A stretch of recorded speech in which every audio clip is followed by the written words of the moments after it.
Assalamualaikum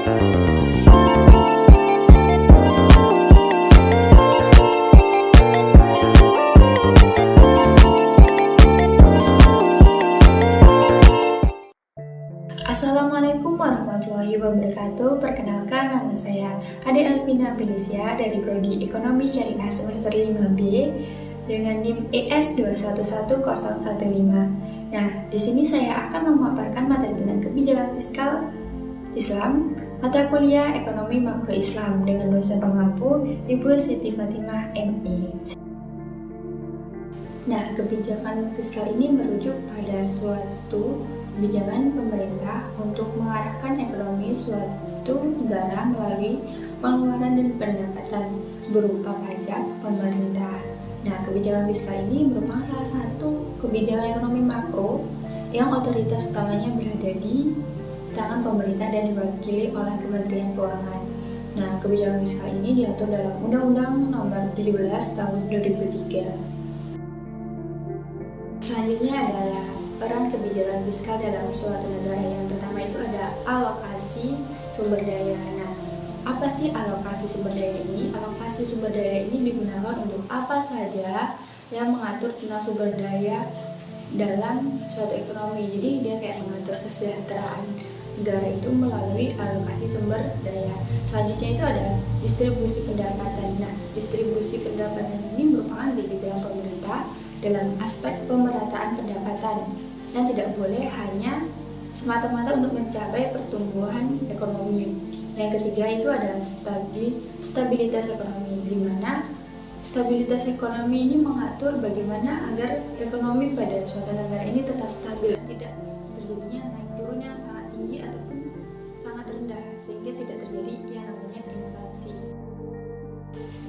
Selanjutnya adalah tujuan kebijakan fiskal, yaitu adalah stabilitas ekonomi, tingkat pertumbuhan ekonomi yang tinggi, dan pemerataan pendapatan. Komponen kebijakan fiskal. Komponen kebijakan fiskal ini sering disebut dengan fiscal policy yang memiliki 4 komponen utama. Nah, 4 komponen utama ini yang pertama ada kebijakan perpajakan, kebijakan pengeluaran, kebijakan investasi dan disinvestasi. Yang keempat, pengelolaan utang atau surplus.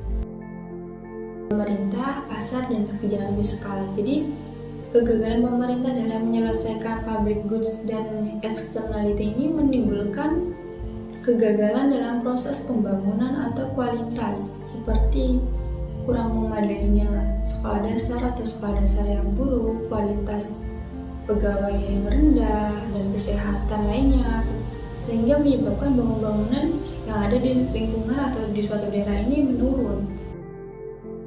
Kebijakan fiskal diformulasikan dengan tindakan yang dilakukan oleh pemerintah pada pos-pos pendapatan dan pengeluaran dalam anggaran pemerintah untuk mempengaruhi perekonomian.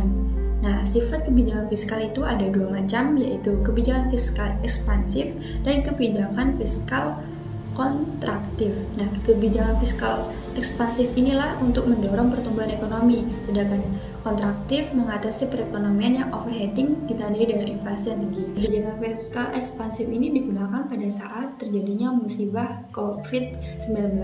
Nah, Indonesia ini menggunakan kebijakan fiskal ekspansif sebagai penanggulangan pertumbuhan ekonomi. Adapun struktur APBN kebijakan sistem ekonomi pemerintah Islam, yaitu ada kebijakan anggaran penerimaan pemerintah dan pengeluaran negara. Nah, dalam kebijakan anggaran penerimaan pemerintah ini ada zakat, kharaj atau pajak pertanian, jizah atau pajak perorangan, hums atau pajak harta rampasan perang, usyur atau pajak perdagangan, warisan kalalah atau orang yang tidak mempunyai ahli waris, kafarat atau denda, hibah, dan pendapatan lain yang bersifat atau bersumber dari usaha yang halal.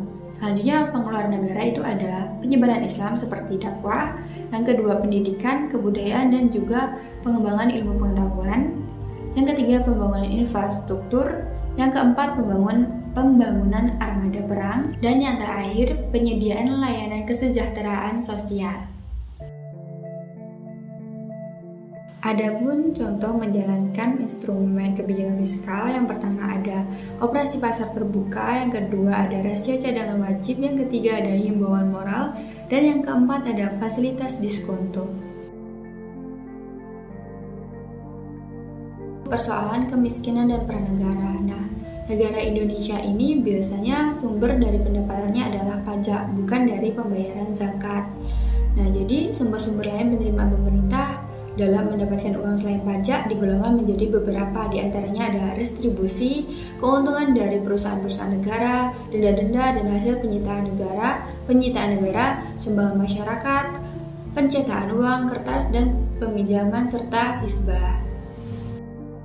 Nah, dalam kebijakan fiskal Islam, pengembangan zakat bersifat produktif dengan cara dijadikannya dana zakat sebagai modal usaha untuk pemberdayaan ekonomi penerimanya, dan supaya fakir miskin dapat menjalankan atau membiayai kehidupan secara konsisten. Dengan dana zakat tersebut, fakir miskin akan mendapatkan penghasilan tetap, meningkatkan usaha, mengembangkan usaha, serta dapat menyisihkan penghasilan untuk menabung, sehingga perekonomian suatu negara akan menjadi lebih baik.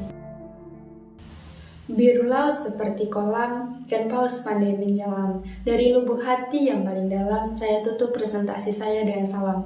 Wallahul muwaffiq ila aqwamit thoriq. Wassalamualaikum warahmatullahi wabarakatuh.